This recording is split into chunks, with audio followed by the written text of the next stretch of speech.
ఈరోజు మీడియా సమావేశానికి ఇచ్చేసినటువంటి మీడియా సోదరులందరికీ కూడా పేరు పేరు నేను ధన్యవాదాలు తెలియజేస్తున్నా. ఈరోజు మీడియా సమావేశం ఏర్పాటు చేసేటువంటి ముఖ్య ఉద్దేశం 2 రోజులుగా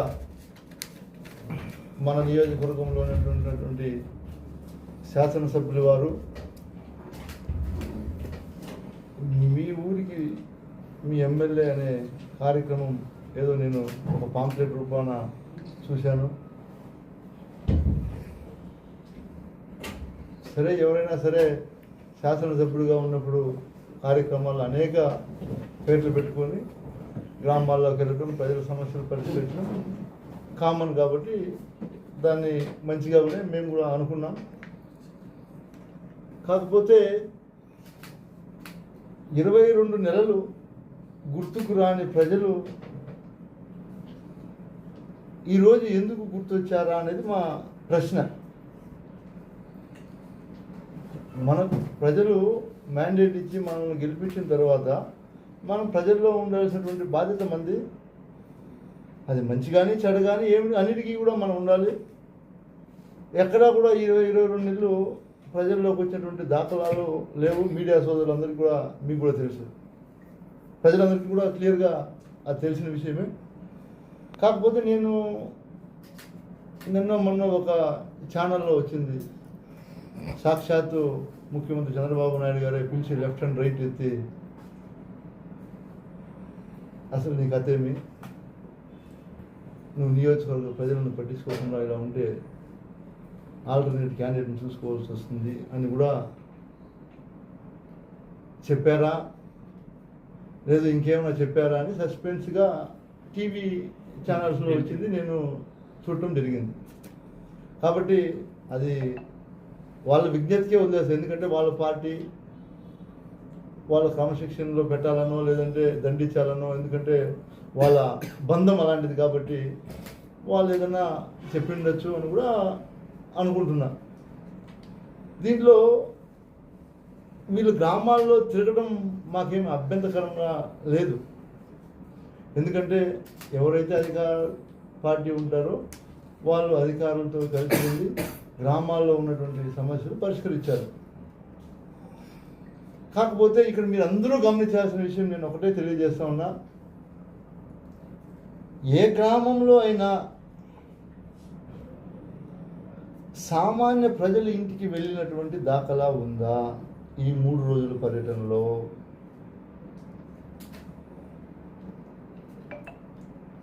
కేవలం ఆర్భాటం కోసం ఈ కార్యక్రమాన్ని పెట్టి అక్కడ ఉన్నటువంటి వాళ్ళ నాయకులు కార్యకర్తలు ఏదో రోడ్లు వేసాం, వాటిని ఓపెనింగ్ చేయాలని అక్కడికి పోవడం, ఓపెనింగ్ చేయడం, ఫోటోలు తీయడం, అక్కడి నుంచి ఇంకొక ఊరికి వెళ్ళిపోవడం జరిగింది తప్ప ఎక్కడా కూడా ప్రజల్లోకి వెళ్ళి ఊళ్ళోకి వెళ్ళి ఏదైనా సమస్యలు ఉంటే చెప్పండి, నేను వచ్చాను, అధికారులు ఉన్నారు, మేము పరిష్కరిస్తామన్నటువంటి దాఖలాలు లేవు. స్పష్టంగా మా దగ్గర ఆధారాలు కూడా ఉన్నాయి. ఒకటి, మీరు ఏం చేశారని ఈ 22 నెలల్లో మీరు కానీ మీ ప్రభుత్వం కానీ గ్రామాల్లోకి వెళ్ళి మేము ఇలా ఫలానా పని చేశాం అని చెప్పుకోదగ్గ విషయం ఏదైనా ఒకటైనా ఉందా మేము అడుగుతున్నాం. ఏదైనా సరే రొటీన్గా ఈ 22 నెలలు నేను చూసింది ఏమంటే, ప్రతి నెల 1వ తేదీ వస్తే పెన్షన్ ఇవ్వడానికి వాళ్ళ కార్యకర్తలపై ఫోటోలు దిగి ఫేస్బుక్లో వాట్సాప్లో పెట్టడం జరుగుతుంది తప్ప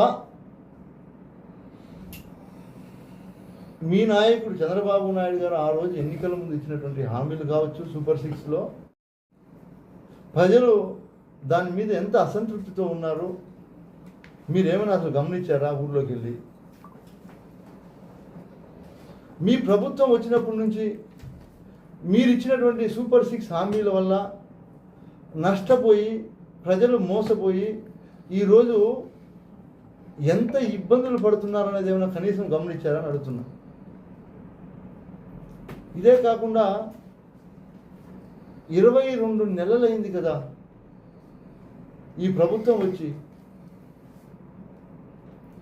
ఒక్క కొత్త పెన్షన్ ఇచ్చారా అని అడుగుతున్నా. ఒకే ఒక్క కొత్త పెన్షన్ ఇచ్చారా? పలమనేరు నియోజకవర్గంలో భర్త చనిపోయి ఉంటే భర్తకు పెన్షన్ వస్తూ ఉండి భర్త ఏమైనా చనిపోతే దాన్ని భార్యకి ఇస్తున్నారు తప్ప ఎలిజిబుల్ ఉన్నటువంటి వారికి ఎవరికైనా సరే మీ 22 నెలల్లో మా ప్రభుత్వం అధికారంలో ఉన్నప్పుడు 59 సంవత్సరాలు నిండినటువంటి వారు ఎవరు ఈ రాష్ట్రంలో లేదా? ఈ 22 నెలల్లో 60 సంవత్సరాలు దాటలేదా?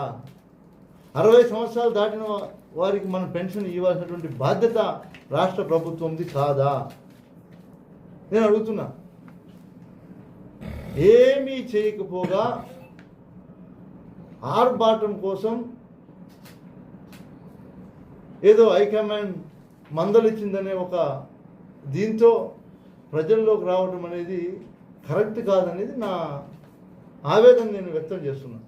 ఎందుకంటే వచ్చిన తర్వాత మీరు ఏం చేశారు? ప్రజల్లో 2 రోజులు 3 రోజుల నుంచి పర్యటించారు. ఈ 22 నెలల్లో ఎవరికైనా ఒకే ఒక ఇల్లు మంజూరు చేసి ఇచ్చారా? ఒకే ఒక ఇల్లు. మా ప్రభుత్వం హయాంలో వీకోట మండలంలో దాదాపు 10,000 ఇండ్లు మేము మంజూరు చేశాం. దాదాపు 15,000 ఇండ్ల పట్టాలు మంజూరు చేశాం. మీరు 22 నెలల్లో ఏం చేశారు ప్రజలకు మీరు తెలియపరచండి. అదేవిధంగా మీరు చూస్తే జగన్మోహన్ రెడ్డి గారు ముఖ్యమంత్రిగా ఉన్నప్పుడు పరిపాలన, సచివాలయ వ్యవస్థ కావచ్చు, అదేవిధంగా రైతుల కోసం పెట్టినటువంటి ఆర్బీకే వ్యవస్థ కావచ్చు, వీళ్ళందరికీ కూడా అనుసంధానం చేసి వాలంటీర్లు పెట్టారు అప్పట్లో, వాళ్ళు కావచ్చు, అన్నీ కూడా ప్రతిదీ కూడా ట్రాన్స్పరెంట్గా ప్రజలకు అందాల్సినటువన్నీ కూడా కరెక్ట్ టైంకి అందించారా లేదా? ప్రజలు గమనించండి. నేను చెప్పేది అన్నీ కూడా నేనేదో ఈరోజు రాజకీయ కేవలం 22 నెలలు లేని ప్రేమ ఈ 3 రోజుల్లో ఎలా ముంచుకొచ్చింది అనేది నా ఆవేదన నేను తెలియజేస్తున్నా. ఈ రాష్ట్రంలో ఉన్నటువంటి రాష్ట్ర నాయకులు కావచ్చు, స్థానిక ఎమ్మెల్యే గారు కావచ్చు, దీనికి సమాధానం చెప్పండి. నేను అడిగిన తర్వాత మీరెవరో మీ నాయకుల చేతిలో మాట్లాడించడం అవన్నీ పద్ధతి కాదు. ఎందుకంటే నేను ముందే చెప్తా ఉన్నా, నేను అడిగే ప్రశ్నలన్నీ కూడా ఎవరికైనా చెప్పినా కూడా నిజాలే, ప్రజలన్నీ కూడా గమనిస్తారు. ఏదో మాజీ శాసనసభ్యుడు మాట్లాడాడు కాబట్టి ఎవరినో ఒక వ్యక్తిని పంపించి కౌంట్ ఇచ్చేది కరెక్ట్ కాదు. నేను అడిగే వాటికి మీరు సమాధానం చెప్తే నేను సంతోషపడతాను. దయచేసి దీన్ని గమనించాలని నేను కోరుకుంటున్నా. అదేవిధంగా మీరు మొన్న ఎడగూరికి గ్రామంకి వెళ్ళారు. ఎడగూరి గ్రామంకి వెళ్తే అక్కడ ఒక రోడ్డు శాంక్షన్ అయింది 2018లో 19లో అన్నారు. 2019లో మన ప్రభుత్వం అధికారంలోకి రావడం జరిగింది. మేము అప్పటి ముఖ్యమంత్రి జగన్మోహన్ రెడ్డి గారిని ఖచ్చితంగా ఈ ప్యాకేజీని పనులు పూర్తి చేయాల్సినటువంటి బాధ్యత మా మీద ఉందన్న, మీరు ఖచ్చితంగా దీనికి నిధులు శాంక్షన్ చేయాలని చెప్పి కోరడం జరిగింది. అప్పుడు ఆ రోడ్లన్నీ కూడా వేయడం జరిగింది.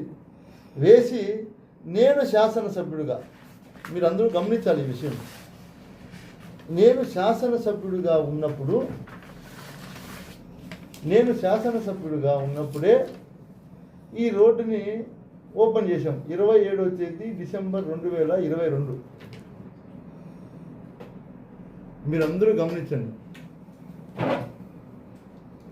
ఆ బోర్డు పక్కన ఇప్పుడు మేము ఏదైతే బోర్డు వేసామో ఆ బోర్డు పక్కన పోయి మీరు వితౌట్ ప్రోటోకాల్ భారతదేశ చరిత్రలో ఇంతకైనా దౌర్భాగ్యం ఎక్కడా ఉండదు. నేను ఇంతవరకు ఇలాంటి సంస్కృతి కూడా నేను చూడలేదు.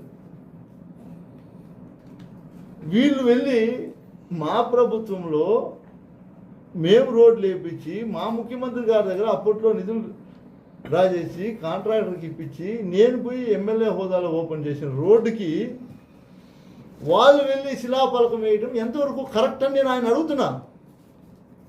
ఆయన ఎంతో అనుభవజ్ఞుడు, మంత్రిగా పనిచేసినటువంటి వ్యక్తి, నీకు తగునా అని అడుగుతున్నా. ఎక్కడైనా సరే ఇది తగునా?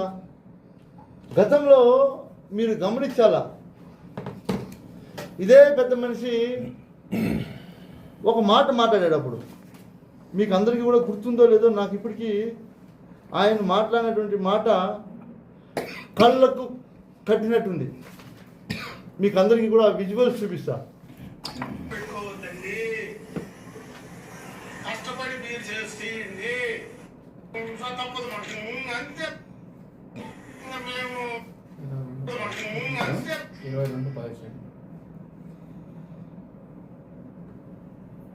పేర్లు పెట్టుకోవద్దండి. కష్టపడి మీరు చేసింది మీ పెట్టలేదు, మీరు పేర్లు పెట్టుకోండి.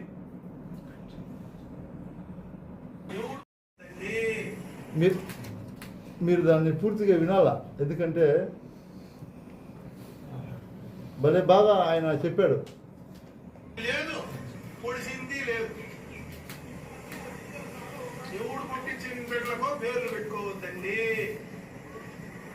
కష్టపడి మీరు చేసింది మీ బిడ్డలకు మీరు పేర్లు పెట్టుకోండి.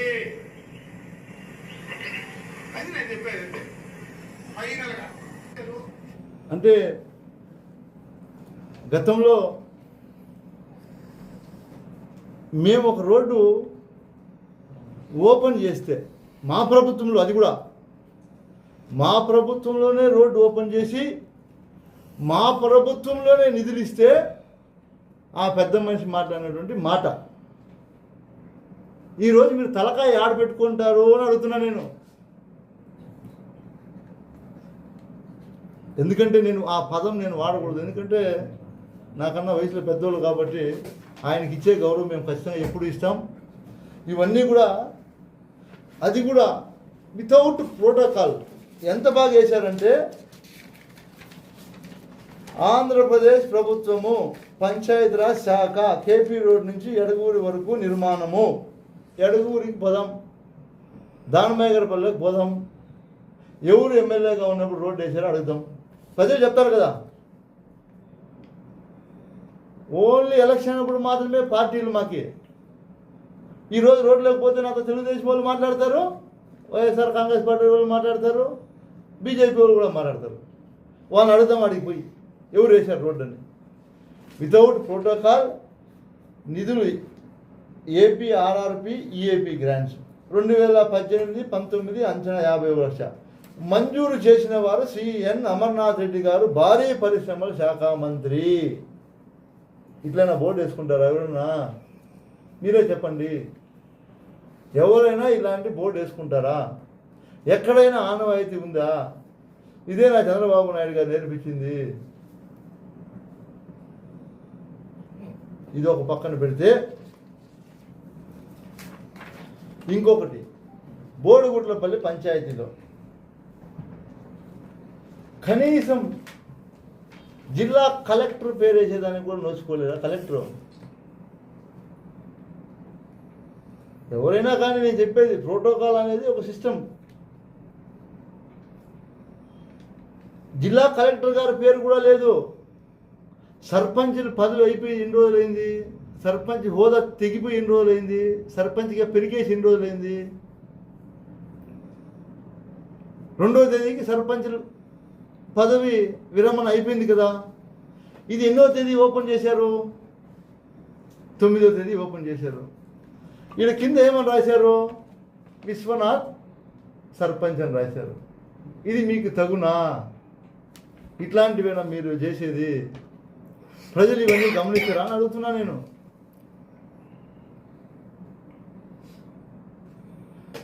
ఒకటి నేను మీకు అందరికీ తెలియజేస్తున్నా, ఈ ప్రభుత్వం వచ్చిన తర్వాత జరిగినటువంటి పరిణామాలు ఏమైనా ఉన్నాయి అంటే, ఎవరైనా బీదా బిక్కి వాళ్ళకి ఎవరు అండ లేకుండా ఉంటే అట్లాంటి వాళ్ళు స్థలాలు కబ్జాలు చేయటం, నా దగ్గర అన్ని ఎవిడెన్స్ ఉన్నాయి. లేదంటే తహసీల్దార్ని అడ్డం పెట్టుకొని పట్టాలు ఇప్పిస్తామని చెప్పి పట్టాలు ఇప్పించడం, నా దగ్గర ప్రతిదీ ఎవిడెన్స్ ఉంది. నేనేమి ఊరికే మాట్లాడట్లేదు, అన్నీ ఇస్తా. ఇది ఎంతవరకు కరెక్ట్ అని అడుగుతున్నా. మీరు అనుకుంటున్నారేమో ఇంత దౌర్భాగ్యం నిజంగా ఎక్కడా ఈ రాష్ట్రంలో నేను చూడలేదు.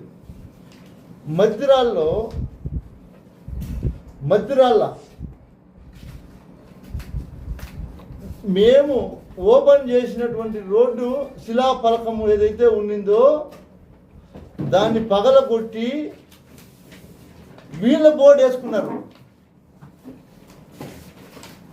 మద్దిరాళ్ళ ఊళ్ళో పోతే మా శిలాఫలకాన్ని పగలగొట్టి మీరు గమనించవచ్చు. మద్దిరాల్లో మా శిలాఫలకాన్ని ఏ విధంగా పగలగొట్టారో మీరు చూడొచ్చు. మా శిలాఫలకాన్ని ఈ విధంగా పగలగొట్టి నిన్న ఈ పెద్ద మనిషి పోయి వాళ్ళ శిలాఫలకాన్ని ఇలా వేసుకున్నాడు. ఇది న్యాయమా అని నేను అడుగుతా ఉన్నా. మా శిలాఫలకాన్ని నువ్వు ఇలా పగలగొట్టి ఇలా వేసుకోవడం న్యాయమా?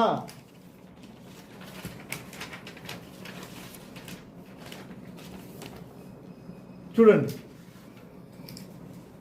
ఇదేనా నువ్వు ఇన్ని సంవత్సరాలు నేర్చుకున్న సంస్కృతిని అడుగుతున్నా నేను.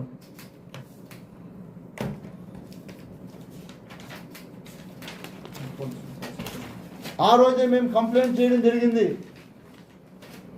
ఎవరైతే తెలుగుదేశం నాయకులు కార్యకర్తలు మా శిలాఫలకాలు పగలగొట్టారో వారి పేర్లతో సహా కంప్లైంట్ ఇవ్వడం జరిగింది. పోలీస్ శాఖ వారు కంప్లైంట్ తీసుకొని కేసు కట్టకపోయినా మేము మా నాయకుడు చెప్పినటువంటి డిజిటల్ బుక్లో పెట్టాము.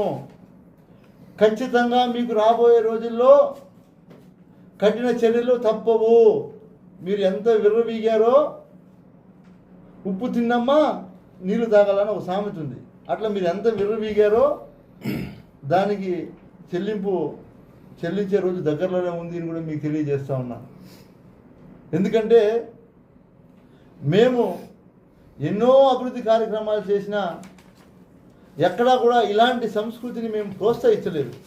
మా శిలాఫలకాలు పగలు కొట్టేయటం అలా ఇలా చెప్పుకుంటే చాలా ఉన్నాయి, ఒకటని కాదు చాలా ఉన్నాయి. ఈరోజు వాళ్ళు చేస్తున్నటువంటి కార్యక్రమాలు అన్నీ అవే.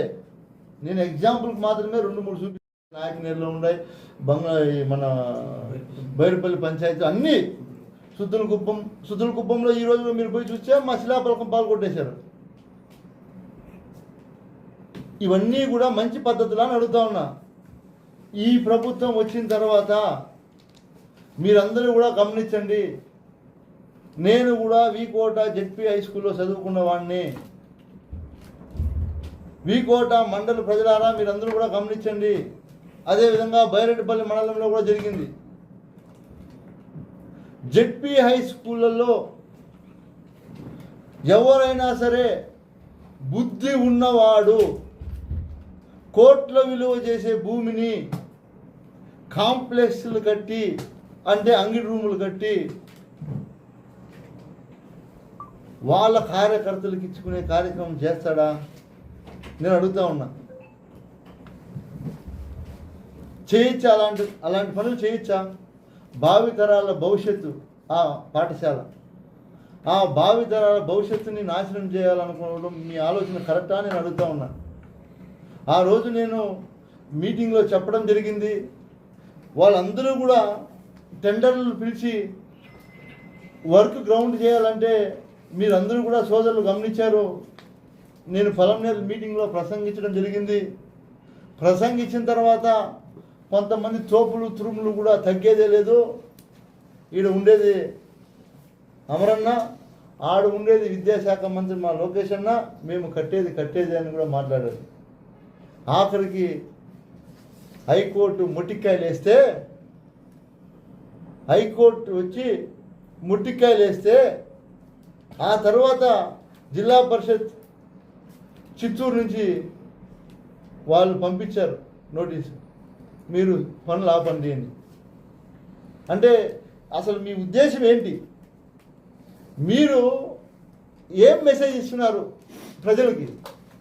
ఎక్కడా ప్రభుత్వ స్థలాలు ఉండకూడదు, బీదా బిక్కికి ఎవడైనా చిన్నకారు రైతు అండదండలు లేనివాడు ఎవరైనా చిన్నకారు రైతుకి భూములు ఉండకూడదు, ప్రభుత్వ భూములు విలువైన భూములు మీ కళ్ళకు కనబడకూడదు, కనిపిస్తే వాటి మీద కన్నేస్తారు, మాటలు మాత్రం నీతిమంత మాటలు చెప్తారు. ఏం చేయాలి మేమంతా? ఆఖరికి కోర్టుకు పోయి స్టే తీసుకొస్తే ఈరోజు జెడ్పీ హై స్కూల్ కోట్ల విలువ చేసే భూమిని కాపాడుకున్నాం. ఇది కోట విజయం అని కూడా నేను గర్వపడతాను. ఎందుకంటే నా ఒక్కడిది కాదు, ఇది నేనేం రాజకీయం కోసం చేసింది కాదు, భావితరాల భవిష్యత్తు కోసం ఆలోచించి నేను చేయడం జరిగింది. కాబట్టి అన్నీ కూడా వీళ్ళు చేసినటువంటి ప్రతి పని కూడా ఏది కూడా ప్రజలకు ఉపయోగపడే పనులు చేయట్లేదు.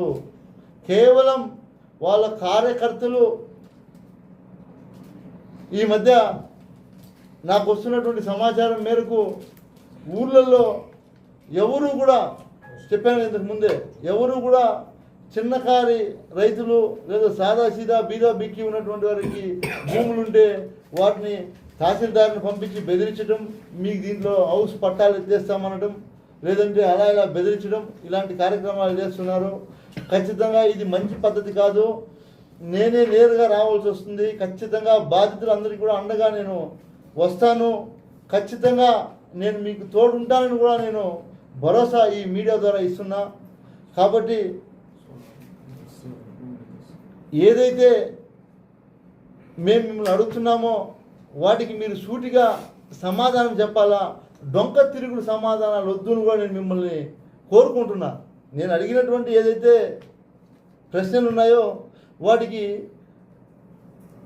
మీరు డొంక తిరుగుడు సమాధానాలు లేకుండా పాయింట్ టు పాయింట్ మాకు సమాధానం చెప్తే మేము కూడా మిమ్మల్ని గౌరవిస్తామని కూడా తెలియజేసుకుంటూ ఇక్కడికి విచ్చేసినటువంటి విలేకరుల సోదరులందరికీ కూడా ప్రత్యేకంగా ధన్యవాదాలు తెలియజేస్తా ఉన్నాం. చాలు కదనా రోషన్ భాయ్?